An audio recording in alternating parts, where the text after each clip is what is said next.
Bonjour Lionel Charlet. Bonjour. Alors pour commencer, nous allons présenter qui vous êtes. J'aurais tendance à définir que vous êtes un cinéaste, mais on va plutôt s'intéresser à votre manière de vous définir.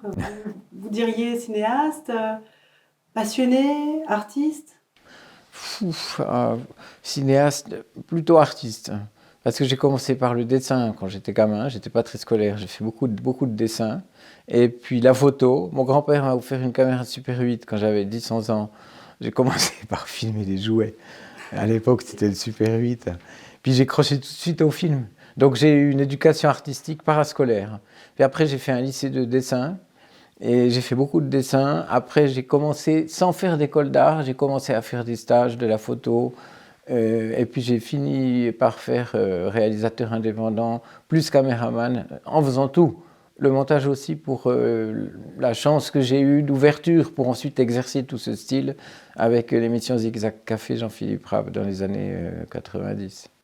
Alors justement, puisque vous parlez de Zigzag Café, ça c'est une rencontre qui a été assez décisive dans votre carrière?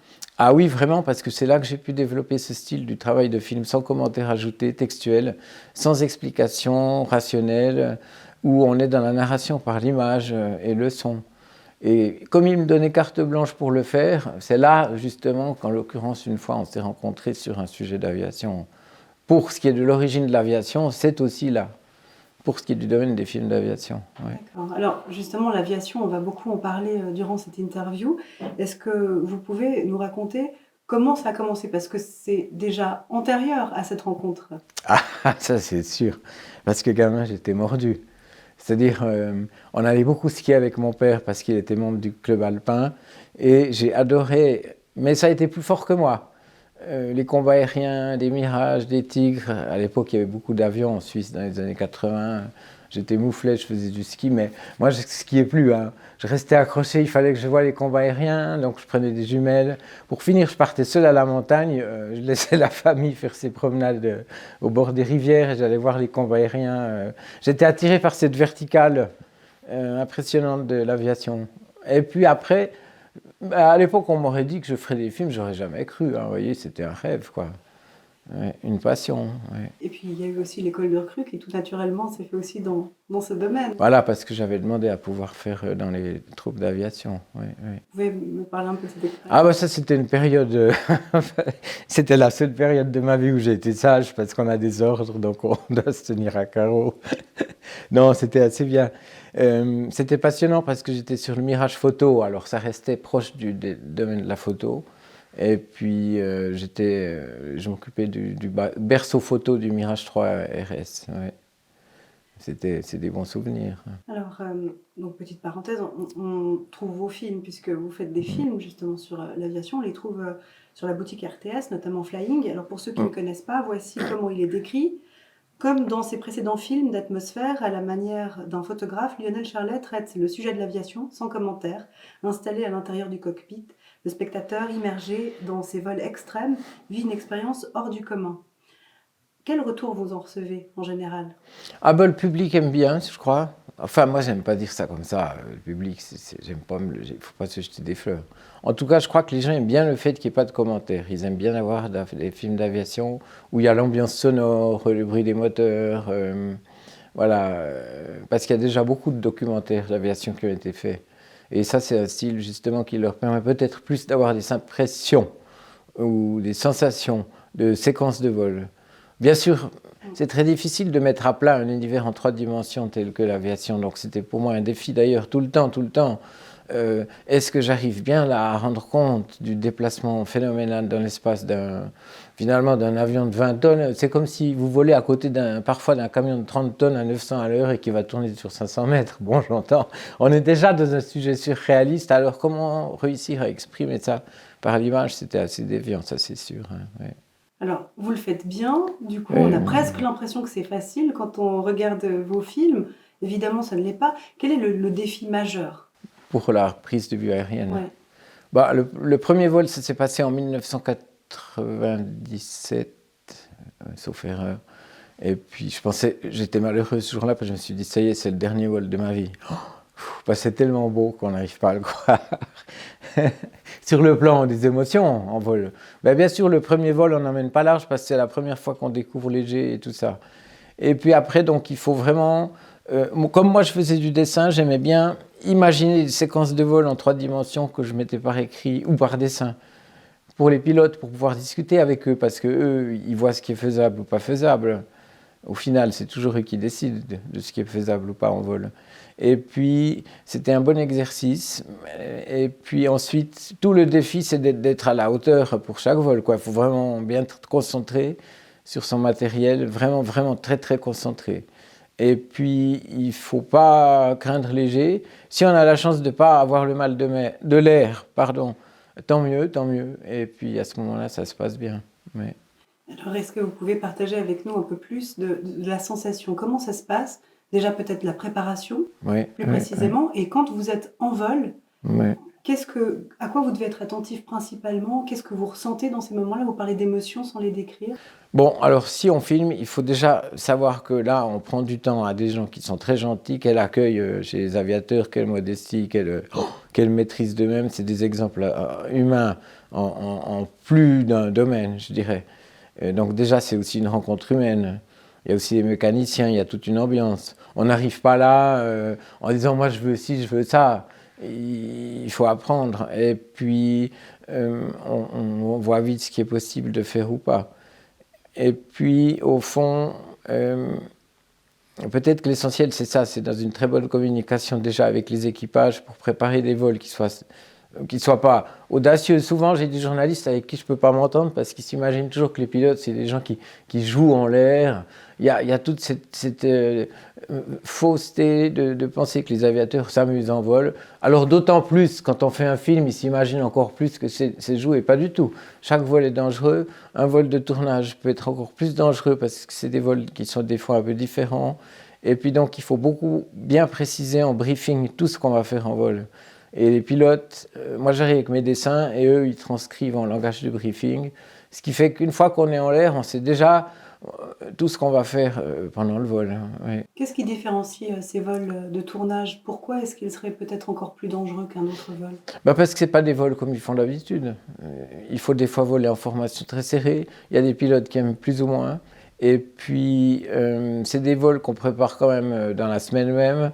Et puis, voilà, c'est des vols un tout petit peu différents. Bien que le but, ce soit de représenter un peu de leur vie quotidienne, c'est ça aussi. Alors, quels conseils vous pourriez donner à des jeunes qui nous regardent et qui seraient inspirés par votre travail, qui auraient envie de suivre un peu vos pas? Oh, alors là, c'est tellement... Bon, il faut y croire, il faut le vouloir, il faut beaucoup travailler, et puis voilà. Ça, c'est sûr qu'il y a beaucoup de défis. Hein. Donc, il faut être passionné, ça c'est sûr, je pense, ça peut aider. Puis après, on apprend sur le terrain, hein, on apprend sur le terrain. Hein. Ah, ça c'est sûr. Hein. Ouais, ouais, ouais. Et alors, le terrain, pour vous, ça a été justement de faire des films d'aviation militaire suisse. Pourquoi la Suisse et pas avoir voulu explorer aussi plus loin? J'ai pu faire quelques tournages à l'étranger, aussi dans d'autres d'aviation. Mais bon, j'ai toujours aimé la Suisse pour son intégration du surréalisme aéronautique, ajouté au surréalisme de son décor, de son paysage alpin. Il y a ici quelque chose, il y a l'indépendance suisse, il y a ce côté caractère de cette indépendance, il y a l'ancienneté de la Suisse, il y a la valeur d'une défense d'une société ancienne. Il y a aussi la beauté du paysage, le fait qu'elle ne va pas intervenir dans d'autres pays comme d'autres puissances. Il y a une espèce de sobriété. Et puis en même temps, les pilotes suisses sont très impressionnants. Moi, ils m'ont vraiment beaucoup impressionné par leur professionnalisme, quoi, j'entends. Ouais. Ça aurait été un rêve pour vous aussi de pouvoir être pilote? Ah non, non, parce que j'étais beaucoup trop nul en maths. Alors qu'ils doivent savoir calculer. Hein. Aïe, aïe, aïe. Ouais. Alors, on parlait avant de vos films, justement, qui sont sans commentaire, juste des images. Ils sont instantanément reconnaissables. Est-ce que vous diriez que votre patte, elle est essentiellement dans l'atmosphère, la musique? Qu'est-ce qui fait qu'on les distingue aussi bien? En fait, je fais ça pour tout sujet. Hein. Si c'est des portraits, comme j'en ai fait pour la TV, puis maintenant j'en fais d'autres que je produis moi-même. c'est des films presque d'arrêt d'essai, du film d'atmosphère, où il n'y a vraiment aucune explication, chacun peut interpréter aussi un peu à sa façon. C'est une approche photographique, hein. C'est pour ça que je travaille seul, c'est pour pas beaucoup déranger le sujet. Pour essayer, parce que c'est vraiment, on doit tout le temps s'améliorer, hein, essayer de vraiment restituer une atmosphère qu'on a vécue, qui est proche de la réalité de ce que les gens vivent eux-mêmes, quoi, sans les modifier, sans les mettre en scène. C'est pour ça que le cinéma m'attirait pas tellement, parce que bon, dans la fiction, vous faites ce que vous voulez, hein. Donc, dans la fiction, vous ne rencontrez pas, par exemple, l'aviateur réel. Vous allez produire un type, une modélisation, un concept d'aviateur, surhomme, etc., etc. Parfois même qui mange du chewing-gum en vol. Moi, ça, j'ai jamais vu, par exemple. Alors, dans cette réalité que vous avez vécue, qu'est-ce qui vous a le plus marqué? Ouf, alors là, vraiment beaucoup. Moi, je pense que c'est le côté presque surnaturel d'être comme ça, baladé dans la verticale à 900 km/h, avec les Alpes immenses en dessus de votre tête, au clair de lune, comme suspendu, comme si le temps s'arrêtait. D'ailleurs, la perception subjective du temps d'un vol, parce que voler, c'est savoir atterrir, donc ils savent à quelle heure ils se posent. Mais la perception subjective du temps passé dans l'avion, elle est très variable d'un vol à l'autre. Ça m'a frappé en tournage aussi, quoi. Ouais, ouais. Parce que des fois, une boucle, ça peut durer plus longtemps. Ça dépend du nombre de jets. Il faut continuellement cadrer l'avion qui est à côté de vous. Donc, il faut pas mal se battre. Même des fois, il faut retenir son souffle, ce qui est paradoxal si vous avez l'oxygène à 100%, pour pas bouger. Et puis, ça peut durer plus longtemps, subjectivement, une grande boucle que du vol en basse altitude où tout d'un coup vous avez quelques frayeurs. Donc il faut tout le temps essayer de se reconcentrer sur le cadrage pour en avoir le plus possible pendant 1 heure de vol, quoi. Ouais. Et est-ce que finalement vous parlez d'avions ou plus des hommes qui les font voler? Est-ce que c'est une manière de rendre aussi hommage à ceux qui sont passionnés, ces pilotes? On dirait que c'est plutôt l'aviation, le pilote. Qu'est-ce que vous cherchez à mettre surtout en avant? Sans pilote, il n'y a pas d'avion, hein. En tout cas, maintenant, bon, les temps changent parce qu'il y a des robots partout, mais à l'époque, en tout cas, chaque pilote, enfin, les pilotes le disaient eux-mêmes, chacun a son caractère et ils doivent apprendre à se connaître en vol. C'est Claude Nicolier qui en parle dans une interview que j'avais fait de lui. Chaque pilote vole à sa façon.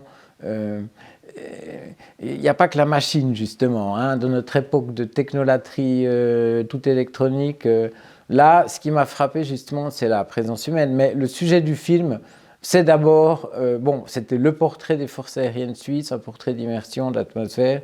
Et puis, forcément, l'humain, il y a toute sa place, hein, ça, c'est sûr. Ouais, ouais. Vous avez beaucoup admiré et filmé le Mirage, ensuite le FA-18. Ouais. Que vous inspire le choix du F-35 comme nouvel avion de combat à partir de 2027? Oh là là, ça c'est des questions. Bon, disons que esthétiquement, c'est sûr que c'est moins photogénique, hein, comme genre d'avion. Tous ces avions de nouvelle génération, ils ont perdu quelque chose de l'avion, j'allais dire, presque. De la part, justement, cela vient en grande partie des progrès dans l'électronique.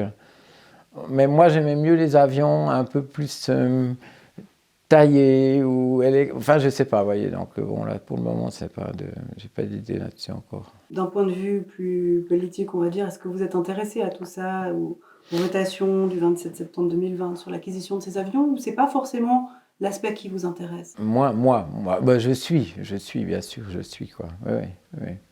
Mais au niveau de l'esthétique, vous pensez quand même que vous allez vous intéresser à ce F-35 ou... Ah bah si, maintenant, il est choisi, j'entends.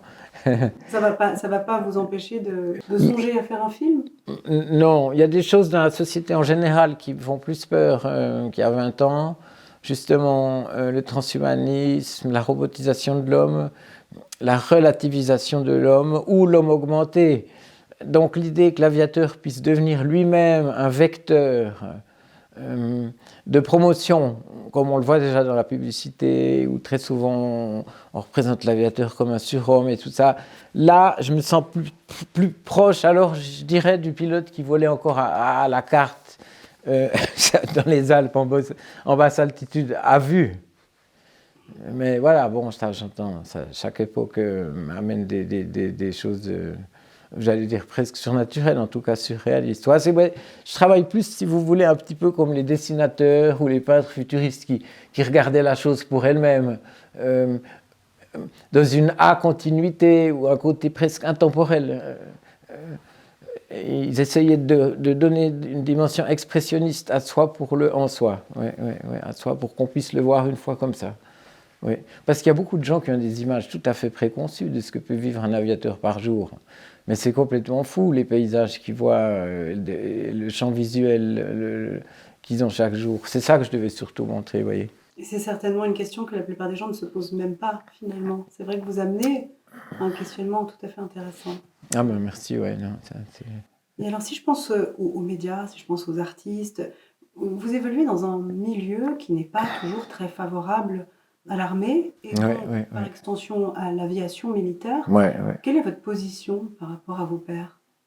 Bon, des fois, il y a de la communicabilité, et puis voilà, bon.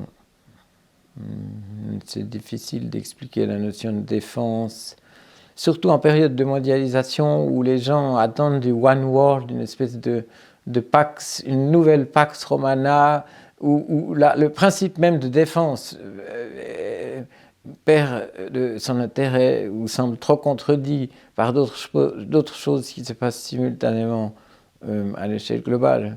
Donc pour les gens, c'est pas facile non plus. J'imagine que si les gens se sentent assez proches de leur personnel de défense, ils peuvent peut-être mieux s'identifier au principe même de la légitimité de la défense.